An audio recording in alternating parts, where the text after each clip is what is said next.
Қайырлы күн баршаңызға. Бүгін мен жұмсақ әрі дәмді болып шығатын пицца рецептімен бөлісемін. Ең алдымен біз тестосын дайындаймыз. Пиццаның тестосына 1 стакан сүт, жылы сүт болу керек, және де 1 ас қасық ашытқы дрожж қосамын. 1 шай қасық тұз қосамын. 1 ас қасық қант саламын. Және де қант мен тұз ерігенше араластырып аламыз.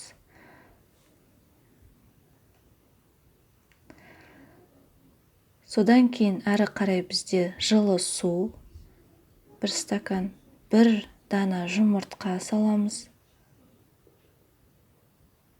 Араластырып аламыз да, кейін 2 қасық майонез салсақ болады.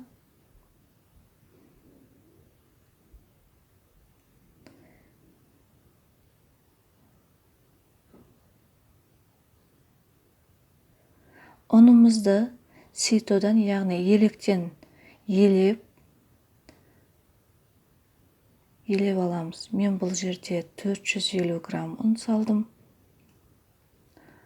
Ұнымызды бірінші сұйық болғанда қасықпен, кейін қолымызбен араластырамыз.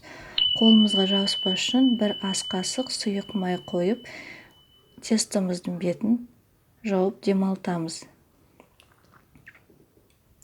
Тестомыз дайын болды. Енді оны керегінше бөліктерге бөліп аламыз да, әрі қарай оқтаумен оны илейміз.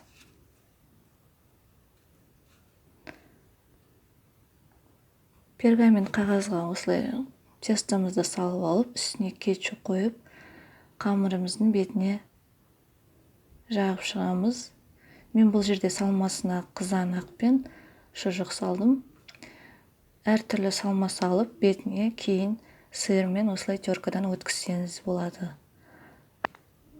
Әрі қарай біздер 180 градуста ысып тұрған, қыздырылып тұрған пешке салып, 10-15 минутта дайын болады. Астарыңыз дәмді болсын.